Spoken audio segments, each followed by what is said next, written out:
Hi guys, வணக்கம். நான் உங்கள் பிளாக் ஸ்பேக் விக்கி பேசுறேன். நம்ம கனவும் மற்றும் அதன் பலன்களும்ன்ற இரண்டாவது காணொலிக்கு வந்திருக்கோம். அதாவது நம்ம போன வாரமே முதல் காணொலி போட்டிருந்தோம். ரொம்ப பேர் காணொலி நல்லா இருக்கு, ஆனா கொஞ்சம் ஷார்ட்டா இருக்கு, கொஞ்சம் நீளமா கேட்டிருந்தீங்க. உங்களுக்காக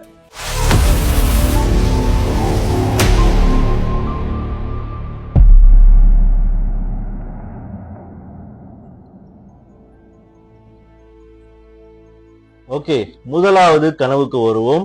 நம்ம இன்னைக்கு எந்த கனவை பத்தி பார்க்க போறோம்னா, முக்கியமா ஆலயத்தில் உள்ளிருக்கும் தெய்வம், இவங்களை நீங்க கனவில் கண்டீங்கன்னு சொன்னாக்கா என்ன பலன்றதை நான் இப்ப உங்களுக்கு விவரிக்கிறேன். முதலாவது, ஆலயத்தை நீங்க கனவில் கண்டால் இறைவன் அருளால் விரைவில் நீங்கள் நினைத்த காரியம், அதாவது நீங்க சில விஷயம் நினைச்சிருக்கலாம், ஒரு வீடு வாங்குறதோ இல்ல ஒரு வாகனம் வாங்குறதோ, இந்த மாதிரி சில விஷயங்களை நீங்க நினைச்சிருந்திருக்கலாம். அந்த காரியங்கள், அந்த எண்ணங்கள் கண்டிப்பாக நிறைவேறும். நீங்கள் கவலையப்பட வேண்டாம். இரண்டாவது, ஆலயத்திற்குள் போக முடியாமல் கூட்டத்தில் மாட்டிக்கொள்வது போல் கனவு வந்தால் எதிர்பார்க்காத பிரச்சனைகளில் சிக்கிக்கொண்டு அவதிப்படுவீர்கள் என்று பொருள். எனவே உங்களின் வளர்ச்சியை தடுக்க சிலர் முயற்சிக்கிறார்கள் என்பதை உணர்ந்து செயல்படுவது நல்லது. அதாவது ஆலயத்தை நீங்க கனவு கண்டுட்டீங்க, ஆனா அந்த ஆலயத்துக்குள்ள நிறைய கூட்டம் இருக்கு, நீங்க உள்ள போக முடியாம சிக்கிட்டு இருக்கிற மாதிரி நீங்க கனவு கண்டீங்கன்னு சொன்னாக்கா உங்களுக்கு சில சிக்கல்கள் வரும்.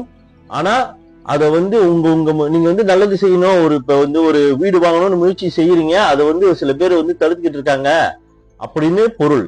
அப்ப அதை தாண்டி நீங்க அந்த காரியம் செய்யும் போது அதை சிந்திச்சு நீங்க செயல்பட்டீங்கன்னா கண்டிப்பா அந்த கனவு கூட உங்களுக்கு நல்லதா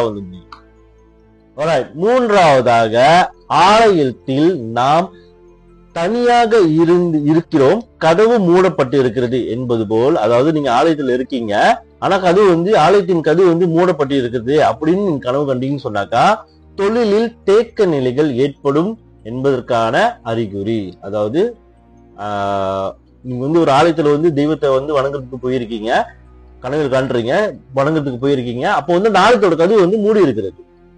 அந்த மாதிரியான கனவு உங்களுக்கு வந்தால் நீங்கள் செய்து கொண்டிருக்கும் தொழில், சுய வியாபாரமா இருக்கலாம், இல்ல நீங்க ஒரு தனியார் இதுல வேலை செஞ்சுட்டு இருக்கலாம், எப்படி வேலை செஞ்சுட்டு இருக்கலாம், அந்த தொழில ஒரு சிறு தேக்க நிலை உருவாகும் என்பது பொருள். ஓகே, நான்காவதாக, ஆலயத்தின் தலைவாசலை நாம் திறந்து உள்ளே போவது போல் கனவு வருவது புதிய முயற்சிகளில் ஈடுபட்டு வெற்றி அடைவீர்கள் என்பதை குறிக்கிறது. அதாவது ஒரு ஆலயத்தோட கதவு மூடி இருக்குது, அந்த கதவை நீங்க திறந்து உங்கள் கையால் நீங்க திறந்து உள்ளே நுழைவீர்கள் அப்படின்னு சொன்னாக்கா, அந்த மாதிரி நீங்க கனவு கண்டீங்கன்னு சொன்னாக்கா உங்கள் புதிய முயற்சிகளில் கண்டிப்பாக உங்களுக்கு வெற்றி கிட்டும். நீங்க கண்டிப்பா நீங்க செய்யற எந்த முயற்சியா இருந்தாலும் கண்டிப்பா அந்த விஷயம் ஒரு நல்ல முடிவு கொடுக்கும், நல்ல ஒரு வளர்ச்சியை கொடுக்கும் என்பதற்கான பொருள். ஐந்தாவதாக, அதாவது நம்ம கடைசி கனவுக்கு வருவோம். தெய்வத்துடன் நீங்கள் பேசுவது போல் கனவு கண்டால் சுபம்.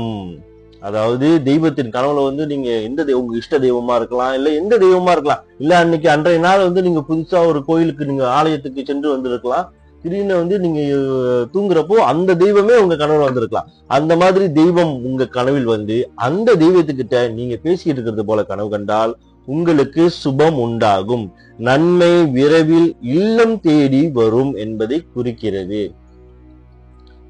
முக்கியமா இந்த கனவை பத்தி நான் குறிப்பா ஒண்ணு சொல்றேன். என்னன்னா, வயசானவங்க, அதாவது நம்ம அப்பா அம்மா பாட்டி தாத்தா யாருமே இருக்கலாம், இவங்க கனவுலாம் சில சமயங்கள்ல நம்மள்ட்ட கேட்பாங்க, எனக்கு இந்த தெய்வம் என் கனவுல வந்தாங்க, என்கிட்ட பேசினாங்க, இப்படி சொன்னாங்க அப்படி சொன்னாங்கன்ட்டு. அதுதான் சொல்ல வரேன். அந்த மாதிரியான ஒரு சூழ்நிலை, அந்த மாதிரியான ஒரு கனவு உங்களுக்கு வந்ததுன்னு சொன்னாக்கா மிகவும் மிகவும் சுபமான கனவு, அது ஒரு நன்மையை தரக்கூடிய கனவு அந்த கனவு. ஓகே காய்ஸ், இன்றைய கனவும் மற்றும் அதன் பலன்களும் பத்தி நான் பேசியிருக்கேன். கண்டிப்பா நீங்க கேட்ட மாதிரி வீடியோ கொஞ்சம் லென்த்தா இருந்திருக்கும், கண்டிப்பா இருந்திருக்கும். ஏன்னா இன்னைக்கு நான் 5 கனவுகளும் அதன் பலன்களும் பற்றி நான் என்னோட பாணியில உங்களுக்கு நான் விவரிச்சிருக்கிறேன். கண்டிப்பா உங்களுக்கும் பிடிச்சிருக்கும் நம்புறோம். கண்டிப்பா நம்ம வீடியோக்கு சப்போர்ட் பண்ணுங்க, நம்ம காணொலிக்கு சப்போர்ட் பண்ணுங்க. நீங்க சப்போர்ட் பண்ணா கண்டிப்பா நம்ம இன்னும் நிறைய வீடியோக்கள், நிறைய விஷயங்களை பத்தி நம்ம பேசலாம், நிறைய கனவுகளை பத்தி நம்ம பேசலாம். மீண்டும் சந்திப்போம். உங்கள் பிளாக் ஸ்பேக் விக்கி. பாய்.